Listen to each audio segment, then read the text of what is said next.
Aïe aïe aïe, je suis trop contente de voir un petit moment de réussite de Chad et Oryu sans Ichigo.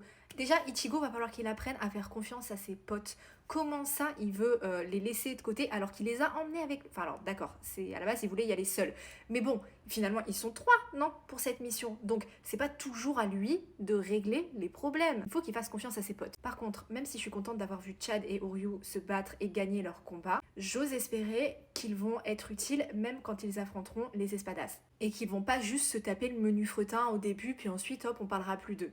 Ça, j'avoue, ça me frustrerait. Surtout que j'imagine très bien les Shinigami arriver en renfort par la suite, donc c'est très facile de les évincer et j'espère que c'est pas ce qui va se passer. Franchement, même si au pire ils doivent se battre à 3 contre 1 s'ils doivent faire face à un Arrancar, je veux les revoir se battre dans des combats vraiment importants et pas juste là au début.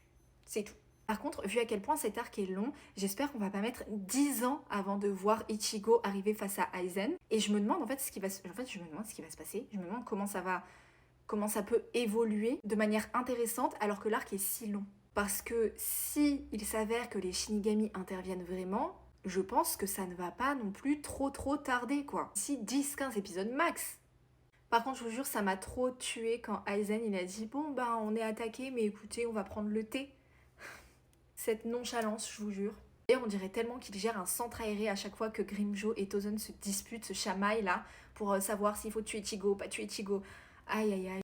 Il a de la patience quand même. Hein. Puis à côté de ça, t'as toujours Ichimaru avec son petit sourire de psychopathe. Non, non, pitié, pitié. En parlant de lui, je dois avouer que j'attends quand même son intervention. Enfin, j'attends de voir un peu ce qu'il va faire. Pour l'instant, il est juste observateur, j'ai l'impression. Enfin, il fait pas... On le voit pas faire grand-chose. Il est juste là et il sourit.